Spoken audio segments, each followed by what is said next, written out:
The dash cam footage starts grainy. Just another routine stop on a lonely stretch of Georgia asphalt. You see the flashing blues reflecting off a pristine vintage Mustang.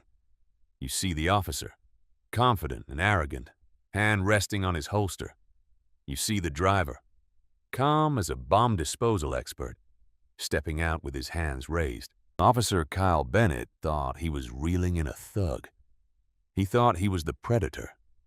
He didn't know he had just handcuffed a ghost, a man with clearance higher than the president's morning brief.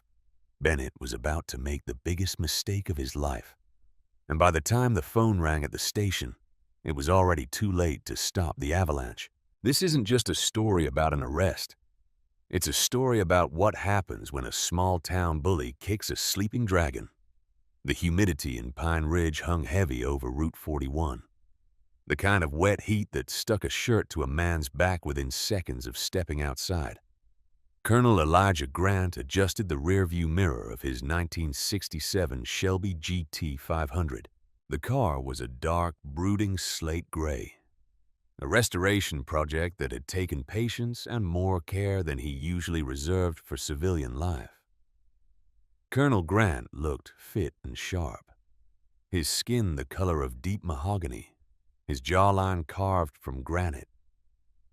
He wore a simple heather gray t-shirt that hugged a chest built by decades of carrying rucksacks and wounded men, and a pair of worn aviators covered eyes that had seen things most men only saw in nightmares. He wasn't in uniform. Today, he was just Elijah. He was passing through Pine Ridge on his way to a military base in Georgia to meet with General Thomas Hale regarding a classified restructuring of the JSOC, Joint Special Operations Command training protocols. He was driving under the speed limit. He always did. He had learned long ago that a black man in a car worth more than a house driving through the back roads of the South attracted attention like blood in the water.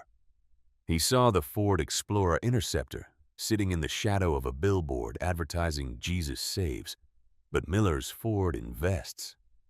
Elijah didn't flinch. He checked his speedometer, hands at 10 and 2. He watched the Interceptor pull out, gravel crunching under its tires. No lights yet, just the silent stalk. The cruiser rode his bumper for a mile, close enough that Elijah could see the officer's silhouette. Shaved head, sunglasses, chewing gum aggressively. Then the lights flickered on. Blue and red strobes danced across the Shelby's immaculate hood. "Here we go," Elijah whispered, his voice a low rumble. He didn't feel fear. Fear was a reaction to the unknown. This was a script he had memorized before he even enlisted. He pulled over to the gravel shoulder, killed the engine, and rolled the window down.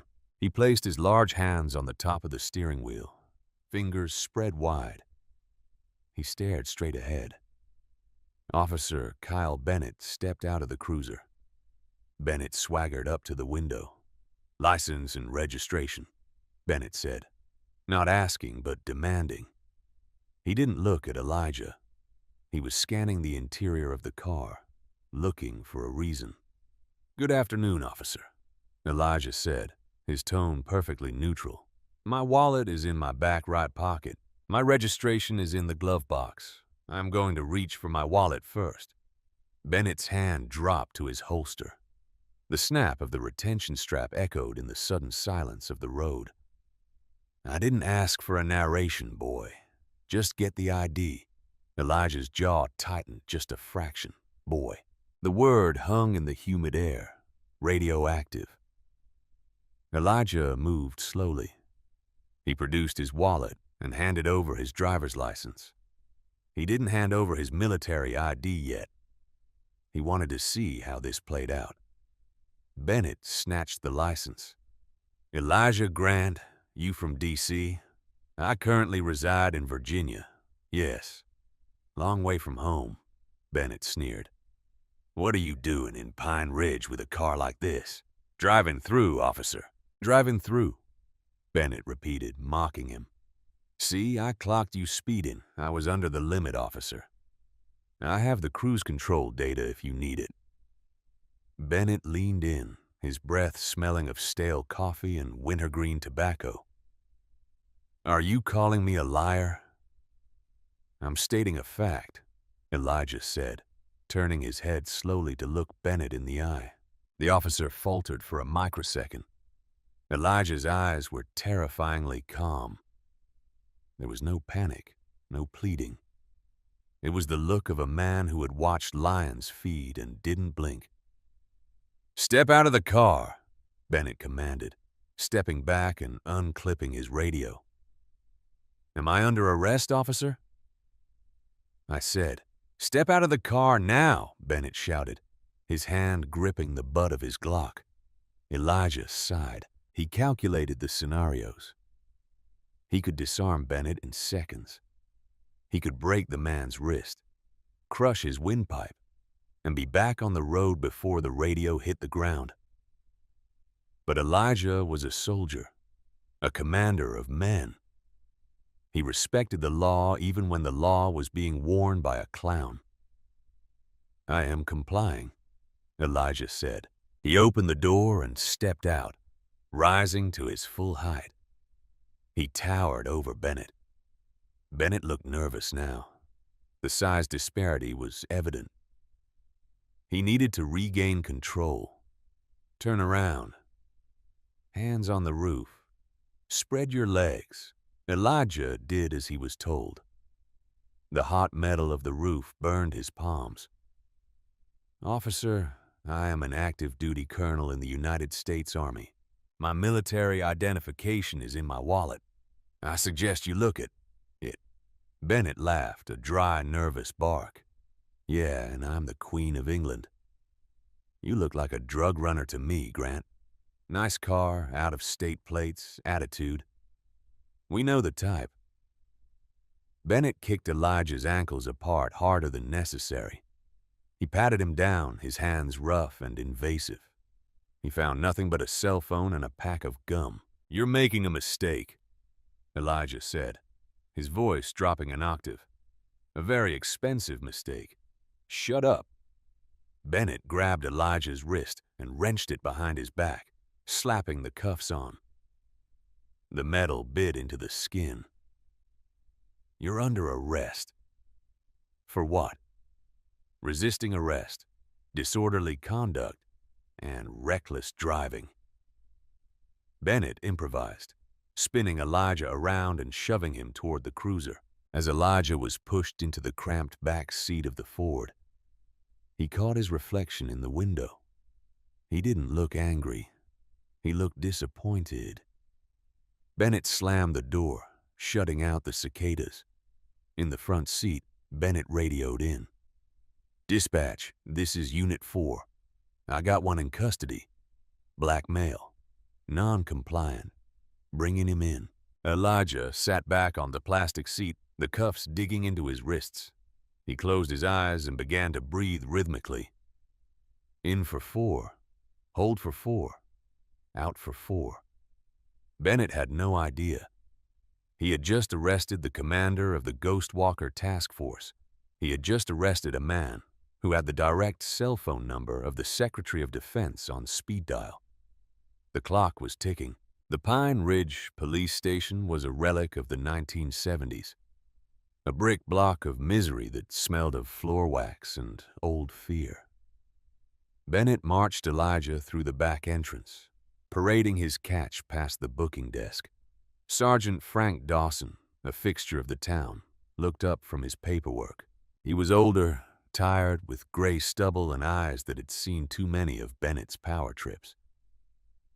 What you got, Kyle? Dawson asked, eyeing the giant of a man Bennett was shoving forward. Speeder, reckless, gave me lip, Bennett said, puffing his chest out. Think he might be moving weight. Car's too nice for a guy like him. Dawson looked at Elijah. He saw the posture. He saw the discipline. He saw the lack of fear. Dawson felt a prickle of unease on the back of his neck. Did you run the plates? Not yet. System slow, Bennett lied. He hadn't run them because he didn't care. Uncuff him for processing, Dawson said. Bennett undid the cuffs. Elijah rubbed his wrists, the skin unbroken but red. He looked at Dawson. Sergeant, my name is Colonel Elijah Grant. I am requesting permission to make my phone call immediately. Dawson paused. Colonel? Bennett scoffed, tossing Elijah's wallet onto the counter. Says he's in the Army. Probably stolen valor. Look at him, Sarge. Does he look like a colonel to you? He looks like a bouncer. Dawson picked up the wallet. He opened it. His eyes widened slightly as he saw the CAC, Common Access Card. It wasn't a standard enlisted ID. It was an officer's card. Gold chip. High clearance markings. Bennett, Dawson started, his voice warning. Book him, Bennett insisted. He resisted. Pulled away when I tried to cuff him. I want it on the sheet. Dawson looked at Elijah, then at Bennett. In Pine Ridge, the brotherhood of the badge ran deep. Often deeper than common sense. Dawson sighed. He put the ID down. Print him. They went through the indignity of it. The ink on the fingers, the mugshot. Elijah stood for the photo, his face a mask of stone. Elijah Grant, case number 4922A. Empty your pockets, Bennett ordered. Elijah placed his watch, a Breitling emergency worth a small fortune, on the counter. Then his phone. I want my call, Elijah repeated. You get your call when we process you. Bennett sneered. Into the holding cell. They walked him to a cell at the end of the hall. It was a concrete box with a metal bench and a toilet that hadn't been scrubbed in a week. The bars clanged shut with a finality that usually broke men. Elijah sat on the bench. He didn't pace. He didn't yell. He waited. Time passed. Bennett walked by drinking a soda, smirking through the bars. Comfortable, Colonel? Officer Bennett, Elijah said, his voice carrying through the steel bars like a cold wind. You have violated Article 9 of the UCMJ regarding the detention of superior officers alongside 4 federal civil rights statutes. Every minute I sit in here is adding a year to the lawsuit and a month to your sentencing. Bennett laughed, but it was weaker this time. You ain't in the military right now, boy. You're in Pine Ridge, my town. It's not your town, Elijah said softly. It's the United States of America. And you swore an oath you just broke. More time passed. The sun began to set, casting long orange shadows through the high barred windows. Finally, Sergeant Dawson walked back to the cell. He looked worried. He unlocked the door. Come on, you can make your call. Elijah stood up. He walked to the booking desk. Bennett was there, feet up on the desk, scrolling on his phone. Dawson handed Elijah the station phone. Local calls only. Elijah looked at Dawson. This is a matter of national security. I am dialing a Washington, D.C. area code. If you stop me, you will be named as a co-conspirator in a federal kidnapping case. Dawson swallowed hard. He nodded. Go ahead. Elijah picked up the receiver. He didn't dial a lawyer. He didn't dial a bail bondsman. He didn't dial his wife. He dialed a number that strictly bypassed the switchboard at the Pentagon. It rang twice. This is the office of General Thomas Hale. Secure line. This is Sierra Tango 19ER. Authentication code Archangel Black. I need to speak to the general now. Bennett rolled his eyes. Sierra Tango, give me a break. Who's he calling? Call of Duty support. On the other end of the line, the tone changed instantly. Hold one, Colonel. Moments later, a gruff, booming voice came on the line. Elijah, I'm supposed to see you soon. Where the hell are you? I have been unlawfully detained by the Pine Ridge Police Department in Georgia. I was arrested without cause, assaulted, and I'm currently being held on fabricated charges of resisting arrest. Silence on the other end, the kind of silence that precedes an airstrike. Are you injured? Hale asked, his voice deadly quiet. Negative, but my timeline is compromised. And General, they took the Shelby. Hale let out a low curse. Listen to me, Elijah. Put the phone down. Do not say another word. I am contacting the FBI field office in Atlanta and the JAG Corps. I'm also calling the governor. Understood, sir. Elijah. Yes, General. Tell them to look out the window in a little while. Elijah hung up the phone. He looked at Bennett, who was looking at him with a mix of confusion and annoyance. Done snitching? Bennett asked. Elijah sat down on the bench in the booking area, crossing his legs. He checked the wall clock. Officer Bennett, Elijah said, a small, terrifying smile touching his lips. If I were you, I'd start polishing your resume. You're going to need a new career. Bennett stood up, his face flushing red. That's it. Back in the cell now. No, Elijah said. He didn't shout. He just said it. I'm waiting here. My ride is coming. Bennett reached for his taser. I said move. Suddenly, the station phone rang. Dawson picked it up. Pine Ridge Police. Sergeant Dawson speaking. Dawson's face went pale. Then it went white. Then it went gray. He looked at the phone as if it had turned into a snake. Yes, sir. Yes, sir. I understand. Yes, Governor. Right away. Dawson slammed the phone down. His hands were shaking. He looked at Bennett. Put the taser away, Kyle. What? Why? This guy is... I said put it away. Dawson screamed, his voice cracking. That was the governor of Georgia. He said the Secretary of Defense just called him. Bennett froze. The who? Dawson looked at Elijah, who was checking his cuticles. Unlock the front door, Kyle, Dawson whispered, and pray. The silence in the Pine Ridge police station was heavier than lead. Sergeant Dawson sat behind the desk, his eyes darting between the mute phone and the front door. He looked like a man waiting for a hurricane to tear the roof off his house. Officer Kyle Bennett, however, was pacing. The initial shock of the governor's call had worn off, replaced by a defensive, stubborn anger. He was a man who had never been told no in his entire adult life. It's a bluff, Sarge, Bennett muttered, stopping to spit into a styrofoam cup. The governor, please. This guy probably knows some low-level staffer who pulled a prank. Nobody calls the governor for a speeding ticket. Elijah Grant remained seated on the metal bench. He hadn't moved a muscle. He watched Bennett with the detached curiosity of a scientist observing a rat in a maze. You really don't get it, do you? Elijah asked quietly. Bennett spun around, his finger jabbing the air. I told you to shut your mouth. You think you're special? You think because you got a shiny ID card you can speed in my town? I don't care who you called. When the chief gets here, he's gonna back me up. We stick together here. The chief isn't gonna be your problem, Elijah said. And who is?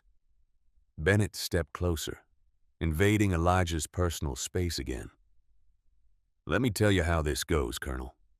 We impound that fancy Mustang. We scan it for residue.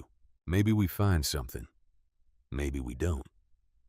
But under civil asset forfeiture, if I suspect that car was used in the commission of a crime, say drug trafficking, which fits the profile, we keep it. The department auctions it off. Maybe I buy it, drive it to work. Elijah's eyes narrowed slightly. There it was. The motive. It wasn't just racism. It was theft wrapped in a badge. So that's the racket. You pull over out-of-state plates, high-value vehicles, intimidate the drivers, and steal their property. It's the law. Bennett smirked. Suddenly, the coffee mug on Sergeant Dawson's desk began to vibrate. It was a low hum at first, a subtle trembling of the liquid surface. Then the windows of the station rattled. The hum grew into a roar, a rhythmic thump, thump, thump that resonated in the chest cavity. What is that? Dawson stood up, walking to the window. Probably a storm. Bennett dismissed, though he looked uneasy. That's not a storm, Elijah said, standing up. That's a Sikorsky UH-60 Black Hawk. Two of them by the sound of the rotor pitch. Dawson peered through the blinds and gasped, stumbling back. Kyle. Oh, God. Kyle. Bennett rushed to the window. Outside, the sleepy town of Pine Ridge had turned into a war zone. Two black helicopters were hovering low over the police station parking lot. Their wash kicked up clouds of dust and debris, whipping the American flag on the pole into a frenzy. But it wasn't just the air support. Route 41 was blocked. A convoy of 3 black Chevrolet Suburbans with government plates screeched to a halt in front of the station, boxing in Bennett's cruiser. Behind them, an olive-drab Humvee with MP military police markings mounted the curb, crushing the station's flower bed. Men in tactical gear poured out of the Suburbans. They weren't wearing local police uniforms. They wore windbreakers that said FBI and DOD, Department of Defense, in bold yellow letters. "Lock the door!" Bennett screamed, panic finally piercing his thick skull. "Dawson, lock the door! Are you insane?" Dawson shouted back. "I'm not locking out the feds." The front door of the station didn't just open. It was thrown open with enough force to crack the plaster on the wall. 4 men entered. The point man was a towering figure in a suit holding an assault rifle at the low ready, scanning the room. Behind him walked a man in an army dress uniform with 2 stars on his shoulder. Major General Thomas Hale. Flanking him were 2 FBI agents in crisp suits. The station was suddenly very small. Room clear. The tactical officer shouted. General Hale spotted Elijah. He ignored the police officers completely and walked straight to the holding area. He looked at Elijah's handcuffed wrists. Bennett had recuffed him earlier just to be petty. Hale turned slowly to face Bennett and Dawson. The general was experienced with hair like steel wool and a face that looked like it had been chiseled out of a mountainside. "Who is the officer in charge?" Hale barked. The volume was moderate, but the authority was absolute. Dawson raised a trembling hand. "Chief Riley is on his way. I'm Sergeant Dawson." "Sergeant Dawson," Hale said. "I am Major General Thomas Hale, Joint Special Operations Command. This is Special Agent Nathan Cole of the FBI. You are currently holding a high-level strategic asset of the United States government. You have seconds to explain why Colonel Grant is in cuffs before I have this entire building condemned and every one of you arrested for treason." Bennett stepped forward. His arrogance was battling his survival instinct, and the arrogance was winning. "Now wait a minute. You can't just barge in here. I'm Officer Bennett. I arrested this suspect for resisting arrest and reckless driving. Jurisdiction belongs to Pine Ridge PD. Special Agent Nathan Cole, a sharp-featured man with wire-rimmed glasses, stepped forward. He held up a piece of paper. "Officer Bennett, we've been hearing a lot about you." Bennett blinked. "What?" "Unlock the colonel," Hale ordered. "Now." Bennett hesitated. "I have to process the unlock him." Dawson screamed at Bennett, rushing over to grab the keys himself. Dawson fumbled with the lock, his hands shaking so badly he dropped the keys twice. Finally, the cuffs clicked open. Elijah rubbed his wrists. He looked at Hale. Good to see you, General. Apologies for the delay. Not your fault, Elijah, Hale said, his eyes softening slightly before hardening again as he looked at Bennett. Did they harm you? Minor assault during the arrest, threats of false imprisonment, and Elijah turned his gaze to Bennett, whose face was rapidly draining of color. Officer Bennett informed me of his intent to seize my vehicle under false pretenses for personal gain. The room went deadly silent. Special Agent Cole let out a low whistle. Civil asset forfeiture fraud. Well, well. The chief of police, a portly man named Hank Riley, finally burst through the door, tucking his shirt in. He stopped dead in his tracks when he saw the military police guarding the lobby and the general standing in the booking area. What in God's name is going on? Riley stammered. Chief Riley, Cole said smoothly. I'm Agent Nathan Cole, FBI Public Corruption Unit. We're taking jurisdiction of this station effective immediately. You can't do that, Riley blustered. This is a municipal matter. It became a federal matter when your officer kidnapped a Special Forces commander, Cole replied. But actually, Chief, we've been watching Pine Ridge. Bennett's jaw dropped. We've had reports of a racket on Route 41. Luxury cars with out-of-state plates getting stopped for speeding. The drivers are intimidated, arrested on trumped-up charges, and their cars are seized. The cars are then auctioned off. Interestingly, most of these cars are bought by a shell company registered to a Larry Bennett. Your brother, right, Kyle? Bennett backed up until he hit the file cabinet. That's a coincidence. We have the bank records, Kyle, Cole said, his voice dripping with false sympathy. We just needed a trigger event to move in. We needed you to bite off more than you could chew. And today you didn't just bite off more. You swallowed a grenade. Elijah stepped forward. He wasn't the prisoner anymore. He was the accuser. Officer Bennett, when you pulled me over, you didn't check my speed. You checked my paint job. You saw a '67 Shelby and you saw a payout. You saw a black man driving it and assumed I wouldn't have the resources to fight you. You assumed I was a criminal because it made your paperwork easier. Bennett looked at Chief Riley for help. But Riley was staring at the floor, realizing his own career was incinerating. I thought he had drugs. Bennett yelled, desperate. I smelled marijuana. That's probable cause. You smelled nothing, Elijah said calmly. I don't smoke and my car smells like leather and high-octane fuel. Check the car, Bennett screamed, pointing to the door. Bring the dog. If there's drugs, the arrest stands. Doesn't matter who he is, General Hale laughed, a dry, harsh sound. You want to search the colonel's car? Go ahead, MP. Two military police soldiers stepped forward. Escort Officer Bennett to the colonel's vehicle, Hale ordered. Let him search it. In fact, film it. They dragged Bennett out to the parking lot. The sun was setting, casting a blood-red light over the scene.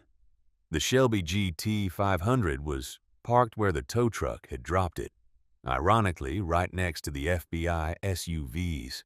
Bennett was sweating profusely. He knew there were no drugs, but he was a man who knew how to plant evidence. He reached into his pocket, his fingers brushing a small baggie of cocaine he kept for emergencies. He approached the car. An MP stood nearby, an assault rifle across his chest. An FBI agent held a video camera. Open it, Bennett demanded. Elijah threw him the keys. Bennett opened the passenger door. He leaned in, pretending to look under the seat. His hand moved toward his pocket. Don't do it, Kyle, a voice said from the car's speakers. Bennett froze. The voice was coming from the dashboard. The vehicle is equipped with internal surveillance, Elijah said, standing by the hood. 3 interior cameras with audio uploading to a cloud server in real time. If your hand leaves that pocket with anything other than air, you're adding manufacturing evidence to your list of felonies. Bennett's hand shook. He slowly pulled it out empty. He looked under the seat. Nothing. He opened the glove box. Nothing but the registration and a folded American flag.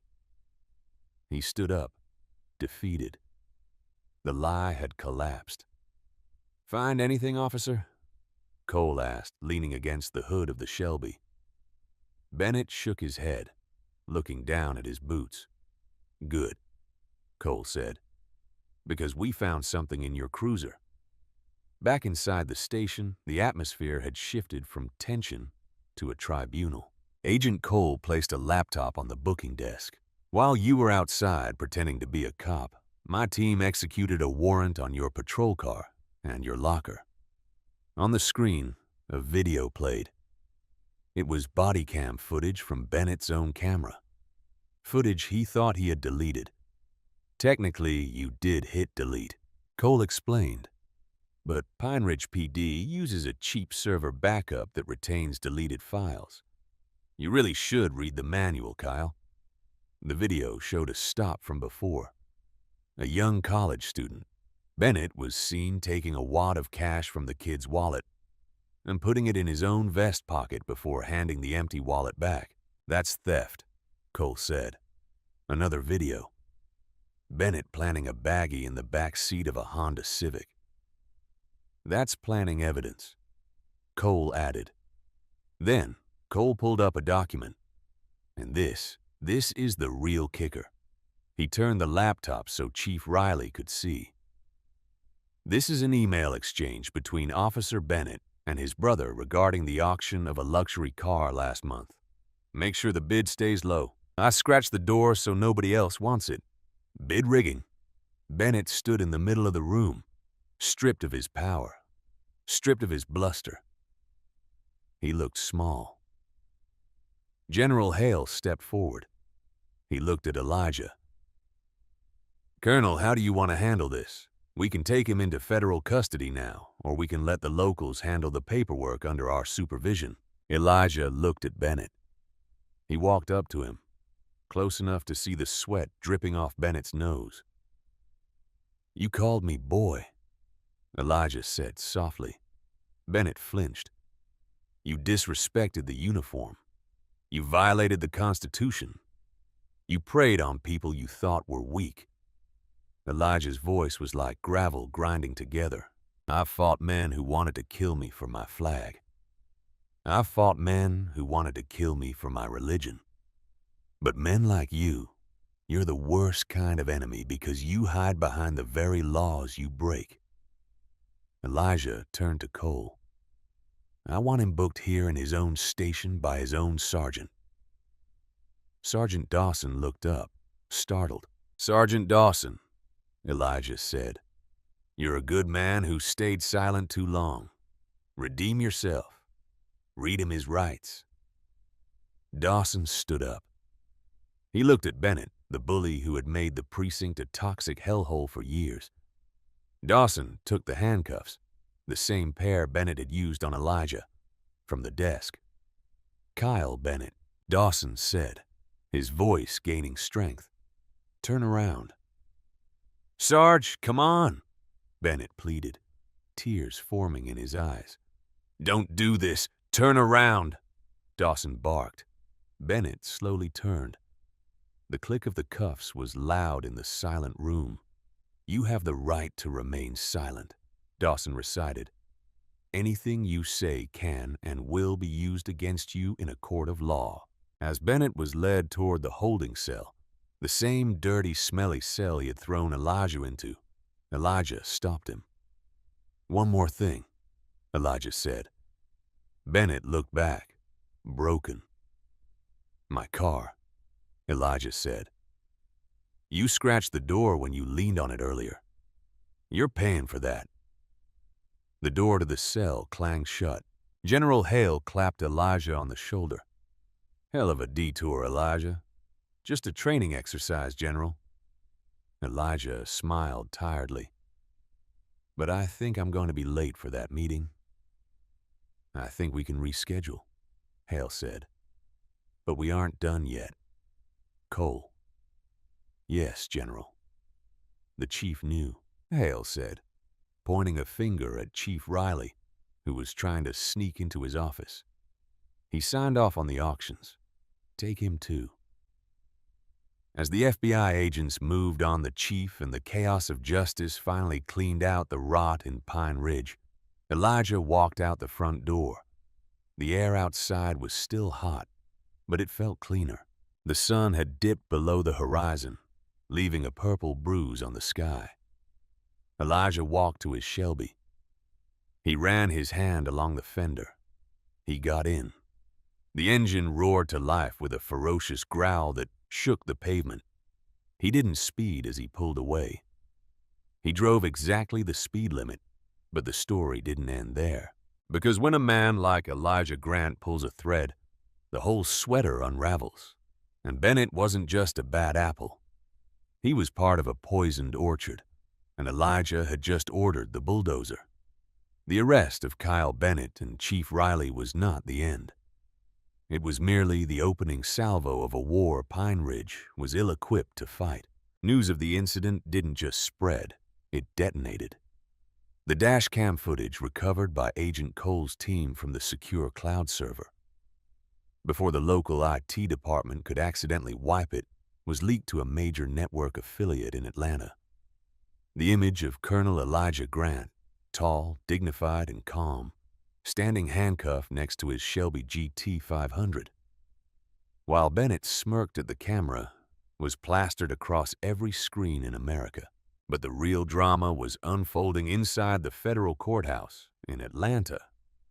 The courtroom was packed to capacity. The air conditioning struggled to combat the stifling body heat of reporters, families of previous victims, and uniformed military personnel who had come to show solidarity with Colonel Grant. Elijah sat in the front row wearing his Class A dress uniform. His chest was heavy with ribbons. The silver star, the bronze star with valor, the purple heart. He looked less like a victim and more like a monument carved from obsidian. In the defendant's chair, Kyle Bennett looked like a ghost of his former self. The orange jail jumpsuit hung off his frame 2 sizes too big. His head was shaved, revealing a pale, bumpy scalp that flushed pink under the fluorescent lights. He wouldn't make eye contact with the jury, and he certainly wouldn't look at Elijah. The prosecutor, a relentless U.S. attorney named Brooke Hale, a name synonymous with guilty verdicts in Georgia, paced before the jury like a shark in shallow water. "Ladies and gentlemen," Hale began, her voice sharp enough to cut glass. "This case is not about a speeding ticket. It is not about a clerical error. It is about a predator, a man who used the badge of a police officer not to serve and protect, but to hunt and collect." She clicked a remote projecting a slide onto the large screen. It was a complex spreadsheet. "This is the Bennett ledger," she explained, pointing to the columns of data recovered from a hidden encrypted drive in the defendant's home computer. It lists numerous vehicles seized. Notice the pattern. Most were driven by minorities. Most were out-of-state drivers, and all of the auctions were attended by only 3 bidders, all shell companies linked to the defendant's brother, Larry Bennett. The jury whispered among themselves, glancing from the screen to the small trembling man at the defense table. Then came the testimony. One by one, Bennett's victims took the stand, a parade of broken lives. There was Tyler Brooks, a young black architect from Charlotte. He told me if I didn't sign the title of my BMW M3 over to the department, he'd plant cocaine in my baby's car seat. I signed it. I was terrified. It was my dream car. There was Sophia Ramirez, a traveling nurse. He took cash from my purse. He said it was drug proceeds. It was for my mother's chemotherapy copay. He just put it in his pocket and laughed. Bennett's defense attorney, a court-appointed lawyer who looked like he hadn't slept in a week, tried to paint Bennett as a stressed officer doing a tough job in a drug corridor. He followed procedure, the lawyer argued weakly. He had instincts. Sometimes instincts are wrong, but that doesn't make them criminal. When it was Elijah's turn to take the stand, the room went so silent you could hear the hum of the lights. "Colonel Grant," Hale asked, leaning on the podium, "you are a Special Forces commander. You are trained in hand-to-hand combat, disarmament, and neutralization of threats. Why didn't you resist? You could have physically stopped him." Elijah leaned into the microphone. His voice was a low rumble, calm and controlled. "Because, ma'am, I swore an oath to defend the Constitution against all enemies, foreign and domestic. That oath means respecting the law, even when the law is being mocked by the man wearing it. If I had fought him physically, I would have become what he wanted me to be, a violent stereotype. By waiting, by using the discipline the Army taught me, I exposed him for what he is." "And what is that, Colonel?" Elijah turned his head slowly. He looked directly at Bennett, his eyes boring into the ex-cop's soul. "A coward with a gun." The verdict came back guilty on all counts: deprivation of rights under color of law, conspiracy to commit wire fraud, extortion, perjury. The judge, a stern woman named Justice Hawley, who had no patience for corruption, looked over her glasses at Bennett during sentencing. "Mr. Bennett, you have disgraced your uniform. You have terrorized innocent people. You treated the Constitution of the United States like a doormat to wipe your boots on. You seem fond of seizing things, cars, money, freedom. Today the court is seizing your life." She banged the gavel with a crack that sounded like a gunshot. "I sentence you to years in federal prison without the possibility of parole." Bennett's legs gave out. He had to be held up by the marshals. He looked back at the gallery, searching for his brother, but Larry was already in handcuffs, having been indicted for the auction fraud. The Bennett family business was permanently closed. As the marshals dragged Bennett away, he passed within feet of Elijah. He stopped, his boots scuffing the floor. "I didn't know," Bennett whispered, tears streaming down his face. "I didn't know who you were." Elijah stood up, buttoning his dress jacket with deliberate slowness. "That's the problem, Bennett. You shouldn't have to know who I am to treat me like a human being. Prison is a hard place for anyone. For a dirty cop, it is a special kind of hell." Kyle Bennett was processed into USP Coleman in Florida, a high-security federal penitentiary known for housing high-risk inmates. He arrived in shackles, stripped of his uniform, his name replaced by a number, inmate 894-OB. Because of his former profession, Bennett couldn't be placed in the general population. The Aryan Brotherhood, the Latin Kings, the Gangster Disciples, they all had members inside who would have killed him for sport, or simply for the clout of taking out a cop. So the warden placed him in administrative segregation, ADSEG. To the outside world, it sounds safer. In reality, it is a psychological tomb. Bennett spent hours a day in a concrete box measuring 7 by 10 feet. The walls were painted a dull, maddening shade of cream, designed to pacify aggressive behavior. But it only induced paranoia. The air smelled of industrial disinfectant and unwashed bodies. His window was a narrow slit of reinforced glass that looked out onto a brick wall. There was no swagger here, no gum-chewing arrogance, no thumbs hooked in a duty belt. Soon the reality broke him. He paced the cell until his feet blistered. He screamed at the guards, demanding to see his lawyer, demanding to speak to the warden, citing codes and statutes that no longer applied to him. "I'm an officer!"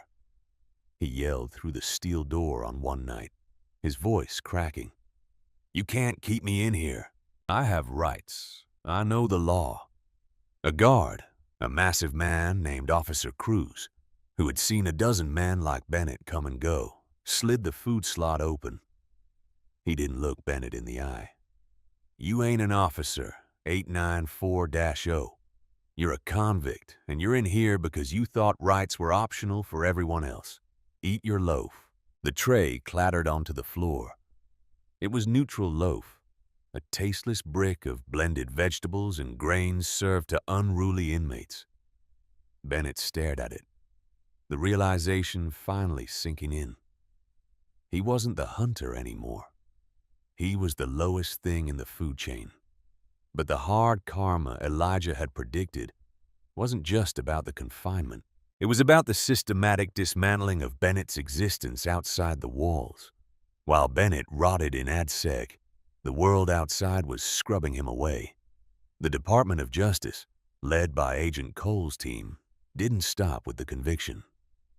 They initiated a pattern or practice investigation into the entire Pine Ridge Police Department. It was a forensic autopsy of corruption. They found the ghost accounts. Chief Riley and Bennett had been skimming from the municipal budget, using the auction proceeds to pad their salaries. The DOJ froze every asset Bennett had. His bank accounts were seized. His pension, the golden parachute he had counted on, was revoked under the moral turpitude clause of his contract. His wife, struggling under the shame and the sudden freezing of their assets, filed for divorce into his sentence. She didn't visit. She didn't call. She sent a process server. Bennett received the papers during his recreation standing alone in a wire cage in the yard under the Florida sun. He read them with trembling hands. She was selling the house. She was taking the kids. She was moving to Oregon and legally changing their last name to her maiden name. "I can't let them grow up with your name, Kyle," her letter read. "The kids get bullied at school. They show them the video of you on the news. They call them little thieves. You didn't just ruin your life, you ruined ours." Bennett fell to his knees on the concrete, gripping the chain-link fence, sobbing until his throat was raw. He had done it all for money, for status, for power. And now he was bankrupt, powerless, and alone. But the hardest blow, the one that truly shattered his spirit, came later. Bennett had earned trustee status, allowing him to work in the prison library during hours when the general population was on lockdown. It was his only escape from the cell. He spent his time organizing tattered paperbacks and old magazines, trying to forget who he was. One day, he was sorting a stack of donated magazines when he saw it. The latest issue of Time magazine. The cover was striking. It featured Colonel Elijah Grant in full combat gear standing on the tarmac at the base. Behind him was a Black Hawk helicopter. He looked regal, unshakable, the epitome of everything Bennett wasn't. The headline read, "The Quiet Warrior: How One Soldier's Patience Toppled a Corrupt Empire." Bennett's hands shook uncontrollably as he picked it up. He opened the magazine, his eyes frantically scanning the article. It detailed the arrest. It quoted the judge calling Bennett a disgrace to the badge. It interviewed Bennett's victims, Tyler Brooks and Sophia Ramirez, who spoke about how they were finally rebuilding their lives thanks to the restitution funds. And then Bennett turned to the sidebar article titled, "The Shelby Rides Again." The photo showed the slate gray 1967 Shelby G T500. It was gleaming under the lights of a high-end auction house in Atlanta, looking more beautiful than ever. But standing next to it wasn't a rich collector. It was Elijah Grant shaking hands with the director of the NAACP Legal Defense Fund. The caption read, "Colonel Grant auctions his prized restoration car." In a stunning move, Grant donated all of the proceeds to establish the Pine Ridge Legal Defense Initiative, a nonprofit dedicated to providing free legal representation for victims of police misconduct and civil asset forfeiture. Bennett stopped breathing. The air left his lungs in a painful rush. He read the quote from Elijah below the picture. "A car is just a machine," Grant said. "It's metal and rubber. But justice is the engine that keeps this country running. If selling this car prevents another officer like Bennett from destroying a family, then it's the best drive I ever had." Bennett dropped the magazine. It hit the linoleum floor with a slap that echoed in the silent library. He stared at the glossy photo of the car he had coveted, the car he had been willing to destroy a man's life to steal. The irony crushed him like a physical weight. The very object of his greed had been turned into a weapon against people like him. The money he tried to steal was now being used to hunt down corrupt cops.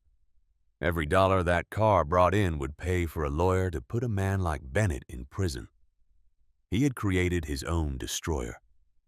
Bennett slid down the bookshelf, burying his face in his hands. The silence of the prison library was suddenly deafening, filled only by the sound of a grown man weeping. He wasn't crying because he was sorry. He was crying because he finally understood the magnitude of his mistake. He had kicked a stone thinking it was a pebble and brought a mountain down on his own head. Later, Colonel Elijah Grant sat on the porch of his home in rural Virginia. The sun was setting, casting a golden, fire-like light over the Blue Ridge Mountains. The air smelled of pine needles and rain. He wasn't driving a Shelby anymore. In the driveway sat a sensible, sturdy Ford F-150. He didn't need the flash. He never did. The Shelby had served its purpose. It had been the bait for a trap that caught a monster. His phone buzzed on the table. It was a text from General Hale. "Job's done. Riley took a plea deal today. The Pine Ridge PD reform bill just passed the state Senate. You changed the law, son." Elijah smiled, the corners of his eyes crinkling. He took a sip of iced tea. He thought about that day on the roadside, the heat, the humidity, the anger that had tried to rise up in his throat. He thought about Bennett. He didn't feel hate for the man anymore. Hate took energy, and Elijah had better things to do. He just felt a distant, cold pity. He stood up and walked to the edge of the porch. His wife, Emily, came out the screen door and wrapped her arms around his waist, resting her head on his shoulder. "You okay?" she asked softly. "I'm good," Elijah said, resting his large hand on hers. "Just thinking." "About what?" "About how fast life changes," he said, watching a hawk circle the thermals above the tree line. "One minute you're just driving down the road. The next you're at a crossroads." "And you took the right turn," she said. "We took the right turn," he corrected. Elijah looked out at the winding country road leading away from his house. It was clear. No flashing lights, no speed traps, just the open road waiting for him. He had won. Not because he fought with fists, but because he stood still when the world tried to move him. He was the rock and Bennett was the wave that broke itself against him. Wow. Talk about karma hitting back with the force of a freight train. Officer Bennett thought he was the predator, but he ended up being the prey in his own trap. He lost his badge, his freedom, and his family, all because he judged a book by its cover. And that book happened to be a war hero who wrote the manual on discipline. It's a powerful reminder that true strength isn't about how loud you can yell or how fast you can pull a gun. True strength is composure. It's knowing who you are when the world tries to tell you otherwise. Colonel Grant didn't just beat a corrupt cop. He dismantled a corrupt system without throwing a single punch. And that final twist, selling the car to fund the defense of other victims, that is the ultimate mic drop. If this story got your heart racing, make sure to smash that like button. It really helps the channel grow and tells us you want more stories like this. In the end, Colonel Elijah Grant didn't win because he was bigger, stronger, or had more power. He won because he refused to become what the world tried to turn him into. When Officer Kyle Bennett saw a black man in a beautiful classic car and decided he was easy prey, he never imagined he was actually waking a sleeping giant of quiet dignity and unbreakable discipline. That single moment on a humid Georgia roadside taught one of the most powerful lessons life can offer. True strength is never loud, never violent, and never needs to prove itself with fists or fury. Real power lives in composure. The calm decision to stand still when every instinct screams to strike back. To trust the long game when the short game feels so much easier. Elijah chose respect for the law, even when the law itself disrespected him. And in doing so, he didn't just expose one corrupt cop. He brought down an entire rotten system. That's the kind of strength that changes everything. It reminds us that the greatest victories often come not from fighting harder, but from refusing to fight dirty. No matter how dark the moment feels, your character is your real armor. Hold on to your dignity, keep your cool, and trust that justice has a way of finding those who deserve it. Sometimes it just takes a little longer than we'd like. If this story moved you the way it moved me, drop a comment below and tell me. What would you have done in Elijah's shoes? Would you have kept your calm, or would the anger have taken over? I read every single comment, and I love hearing your thoughts. If you want more powerful, real-life lessons wrapped in gripping stories like this, make sure you hit that subscribe button and turn on the notification bell so you never miss an upload. Let's keep growing this community of people who believe in justice, strength, and doing the right thing even when it's hard. Thanks for watching. See you in the next one. Stay strong out there.